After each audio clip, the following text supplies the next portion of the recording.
ನೀವೇನಾದ್ರೂ ಈ ಕೆಸೆಟ್ ಪರೀಕ್ಷೆ ಪಾಸ್ ಆಗಿದ್ದೀರಾ ಅಂದ್ರೆ ನಿಮ್ಮ ಲೈಫೇ ಚೇಂಜ್ ಆಗುತ್ತೆ. ನಿಮ್ಮ ಪೋಸ್ಟ್ ಗ್ರಾಜುಯೇಷನ್ ಡಬಲ್ ಡಿಗ್ರಿ ಆದ ತಕ್ಷಣ ನಿಮ್ಗೆ ಜಾಬ್ ಸಿಗೋದು ತುಂಬಾ ಕಷ್ಟ ಇದೆ. ಆಗ ನೀವು 15-20 ಸಾವಿರ ಕೆಲ್ಸಕ್ಕೂ ಓಡಾಡೋ ಪರಿಸ್ಥಿತಿ ಬಂದ್ಬಿಡುತ್ತೆ. ಈ 300 ಮಾರ್ಕ್ಸ್ ಅಲ್ಲಿ ನೀವು ಎಷ್ಟು ಮಾರ್ಕ್ಸ್ ತಗೊಂಡ್ರೆ ನಿಮ್ಮ ಕೆಸೆಟ್ ಕ್ಲಿಯರ್ ಆಗುತ್ತೆ? ನಮ್ಮ ಫ್ಯೂಚರ್ ಅಸಿಸ್ಟೆಂಟ್ ಪ್ರೊಫೆಸರ್ಸ್ಗೆ ನಮಸ್ಕಾರ. ಸ್ನೇಹಿತರೆ, ನೀವು ಈಗ ಪೋಸ್ಟ್ ಗ್ರಾಜುಯೇಷನ್ ಅಂದ್ರೆ ಡಬಲ್ ಡಿಗ್ರಿ ಮಾಡ್ತಿರ್ತೀರಾ ಅಥವಾ ಮಾಡಾಗಿರುತ್ತೆ. ನಿಮ್ಮ ಮನೆಗಳಲ್ಲೂ ಸಹ ನಿಮ್ಮ ತಂದೆ ತಾಯಿ ನನ್ನ ಮಗ ನನ್ನ ಮಗಳು ಡಬಲ್ ಡಿಗ್ರಿ ಮಾಡ್ತಾವ್ರೆ, ಲೆಕ್ಚರರ್ ಆಗ್ತಾರೆ, ಪ್ರೊಫೆಸರ್ ಆಗ್ತಾರೆ, ಅದಾಗ್ತಾರೆ ಇದಾಗ್ತಾರೆ ಅಂತ ನಿಮ್ಮ ಮೇಲೆ ತುಂಬಾ ನಂಬಿಕೆಯನ್ನ ಇಟ್ಕೊಂಡು ನಿಮ್ಮ ರಿಲೇಟಿವ್ಸ್ ಹತ್ರ ಎಲ್ಲ ಹೇಳ್ಕೊಂಡಿರ್ತಾರೆ. ಆದ್ರೆ ಸ್ನೇಹಿತರೆ, ನಿಮ್ಮ ಪೋಸ್ಟ್ ಗ್ರಾಜುಯೇಷನ್ ಡಬಲ್ ಡಿಗ್ರಿ ಆದ ತಕ್ಷಣ ನಿಮ್ಗೆ ಜಾಬ್ ಸಿಗೋದು ತುಂಬಾ ಕಷ್ಟ ಇದೆ. ಯಾಕಂದ್ರೆ ಕಾಂಪಿಟೇಷನ್ ಸಿಕ್ಕಾಪಟ್ಟೆ ಇದೆ. ಆಗ ನಿಮ್ಮ ಮನೆಗಳಲ್ಲಿ ನಿಮ್ಮ ತಂದೆ ತಾಯಿ ನಿಮ್ಮ ರಿಲೇಟಿವ್ಸ್ ಡಬಲ್ ಡಿಗ್ರಿ ಮಾಡೋನಂತೆ, ಇವ್ನಿಗೆ ಯಾವುದೇ ಜಾಬ್ ಸಿಗ್ತಾ ಇಲ್ಲ ಅಂತ ಹೇಳ್ಬಿಟ್ಟು ಮಾತಾಡ್ಕೊಂತಾರೆ. ಅದು ನಿಮ್ಮ ಗಮನಕ್ಕೆ ಬಂದು ನಿಮ್ಗೆ ತುಂಬಾ ಬೇಜಾರಾಗುತ್ತೆ, ನೋವು ಆಗುತ್ತೆ. ಆಗ ನೀವು 15-20 ಸಾವಿರ ಕೆಲ್ಸಕ್ಕೂ ಓಡಾಡೋ ಪರಿಸ್ಥಿತಿ ಬಂದ್ಬಿಡುತ್ತೆ. ಸ್ನೇಹಿತರೆ, ಇದು ಎಲ್ಲರ ಲೈಫಲ್ಲೂ ಕಾಮನು, ನಿಮ್ಮ ಲೈಫಲ್ಲೂ ಕಾಮನು, ನನ್ನ ಲೈಫಲ್ಲಿ ಕೂಡ ಕಾಮನ್ ಆಗಿತ್ತು. ಆದ್ರೆ ನಮ್ಮ ಲೈಫ್ ಅನ್ನ ಚೇಂಜ್ ಮಾಡ್ಕೊಳ್ಳೋದಕ್ಕೆ ಒಂದು ಬೆಸ್ಟ್ ದಾರಿ ಇದೆ. ಆ ಬೆಸ್ಟ್ ದಾರಿ ಯಾವ್ದಪ್ಪ ಅಂದ್ರೆ ಈ ಕೆಸೆಟ್ ಪರೀಕ್ಷೆ. ನೀವೇನಾದ್ರೂ ಈ ಕೆಸೆಟ್ ಪರೀಕ್ಷೆ ಪಾಸ್ ಆಗಿದ್ದೀರಾ ಅಂದ್ರೆ ನಿಮ್ಮ ಲೈಫೇ ಚೇಂಜ್ ಆಗುತ್ತೆ. ನೀವು ಡಿಗ್ರಿ ಕಾಲೇಜ್ ಲೆಕ್ಚರರ್ ಆಗ್ತೀರಾ, ಒಳ್ಳೆ ಸ್ಯಾಲರಿ ಸಿಗುತ್ತೆ, ಒಳ್ಳೆ ರೆಸ್ಪೆಕ್ಟ್ ಸಿಗುತ್ತೆ, ಒಳ್ಳೆ ಲೈಫ್ ಕೂಡ ಸಿಗುತ್ತೆ. ಹಾಗಾಗಿ ಸ್ನೇಹಿತರೆ, ನೀವು ಈ ಕೆಸೆಟ್ ಪರೀಕ್ಷೆ ಪಾಸ್ ಮಾಡ್ಕೊಳ್ಳಿ. ಸ್ನೇಹಿತರೆ, ನಾನು ಲಾಸ್ಟ್ ಇಯರ್ ಕೆಸೆಟ್ ಜನರಲ್ ಪೇಪರ್ಗೆ ಸಂಬಂಧಪಟ್ಟಂಗೆ ಸುಮಾರು ವಿಡಿಯೋಸ್ ಅನ್ನ ಹಾಕಿದ್ದೆ. ಅದನ್ನ ನೋಡಿ ಸುಮಾರು ಜನ ಕೆಸೆಟ್ ಪಾಸ್ ಆಗಿ ನನಗೆ ಮೆಸೇಜ್ ಹಾಕಿದ್ರು. ಅದೇ ರೀತಿ ಈ ವರ್ಷವೂ ಸಹ ನಾನು ಕೆಸೆಟ್ ಜನರಲ್ ಪೇಪರ್ಗೆ ಸಂಬಂಧಪಟ್ಟಂಗೆ ಇನ್ನು ಡೆಪ್ತ್ ಆಗಿ ಕ್ಲಾಸಸ್ ಮಾಡಬೇಕು ಅಂತಿದ್ದೀನಿ. ಅದು ಮಾಡಬೇಕಾ ಬೇಡವಾ ಅನ್ನೋದು ನಿಮ್ಮ ಮೇಲೆ ಡಿಪೆಂಡ್ ಆಗುತ್ತೆ.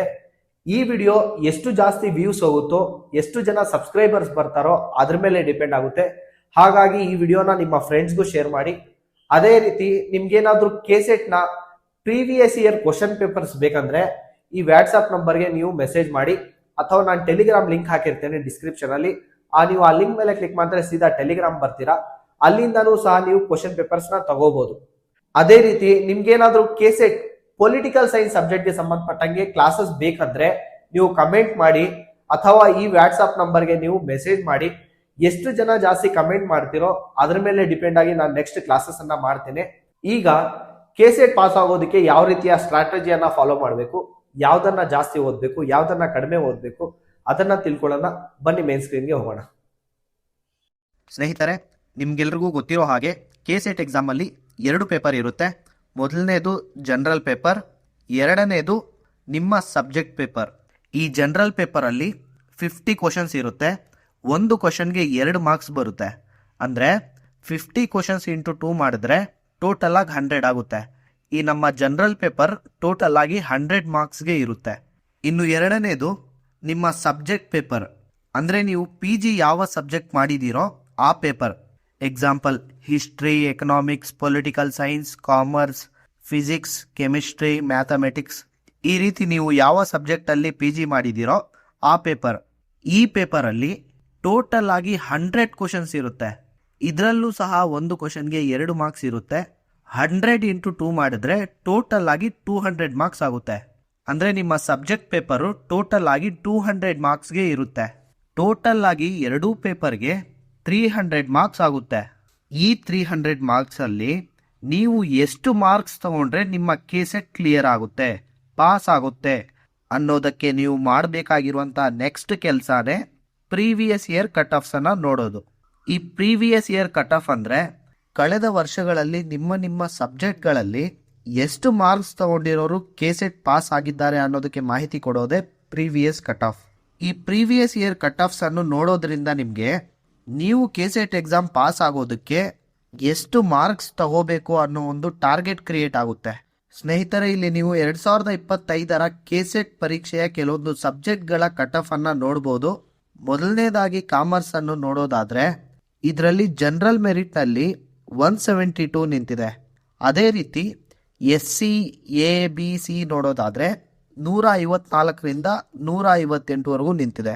ಅದೇ ರೀತಿ category 1, 2A, 2B, 3A, 3B ಈ ಕ್ಯಾಟಗರಿಗಳಿಗೆ ನೋಡೋದಾದ್ರೆ 160ಇಂದ 166ವರೆಗೂ ನಿಂತಿದೆ. ಕಾಮರ್ಸ್ನಲ್ಲಿ ಕಾಂಪಿಟೇಷನ್ ಜಾಸ್ತಿ ಇರೋದ್ರಿಂದ ಕಟ್ ಆಫ್ ಕೂಡ ಜಾಸ್ತಿನೇ ನಿಲ್ಲುತ್ತೆ. ಅದೇ ರೀತಿ ಇಲ್ಲಿ ಆರ್ಟ್ಸ್ನ ಕನ್ನಡ ಸಬ್ಜೆಕ್ಟನ್ನು ನೋಡೋದಾದರೆ ಯಾವ ಕ್ಯಾಟಗರಿನೂ ಮ್ಯಾಕ್ಸಿಮಮ್ 160 ದಾಟಿಲ್ಲ. ಇದರಲ್ಲಿ 140ಇಂದ 156 ಲಾಸ್ಟ್ ಆಗಿದೆ.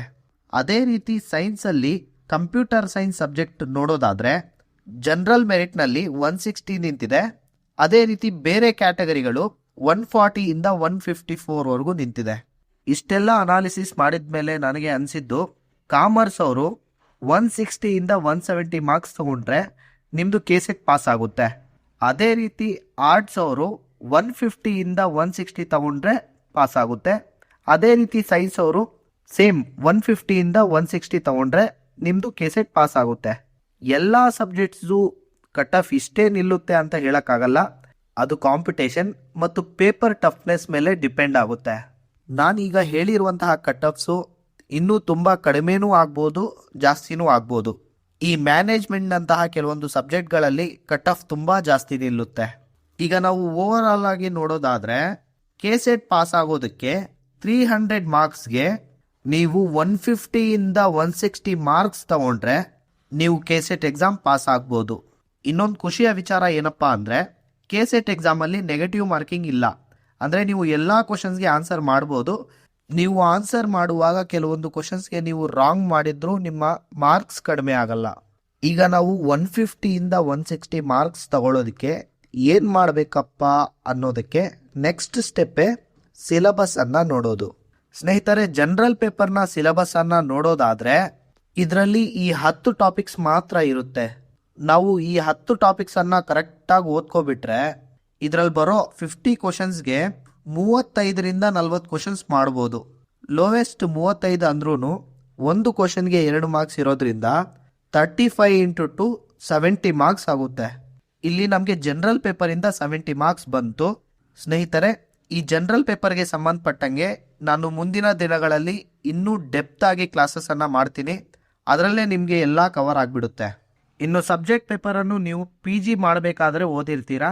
ಅದರ ಜೊತೆಗೆ ನೀವು ಪ್ರೀವಿಯಸ್ ಇಯರ್ ಕ್ವಶನ್ ಪೇಪರ್ಸ್ ಮತ್ತು ನೀವು ಓದಿರೋದನ್ನು ಸ್ವಲ್ಪ ರಿವಿಷನ್ ಮಾಡ್ಕೊಬಿಟ್ರೆ ಇದರಲ್ಲಿ ಬರೋ 100 ಕ್ವಶನ್ಸ್ಗೆ 55ಇಂದ 60 ಕ್ವಶನ್ಸ್ ಮಾಡ್ಬೋದು.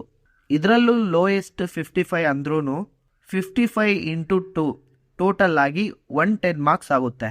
ಜನರಲ್ ಪೇಪರಲ್ಲಿ 70 ಮಾರ್ಕ್ಸ್ ಮತ್ತು ನಿಮ್ಮ ಸಬ್ಜೆಕ್ಟ್ ಪೇಪರಲ್ಲಿ 110 ಮಾರ್ಕ್ಸ್, ಟೋಟಲ್ ಆಗಿ 180 ಮಾರ್ಕ್ಸ್, 180 ಮಾರ್ಕ್ಸ್ ಆಗುತ್ತೆ.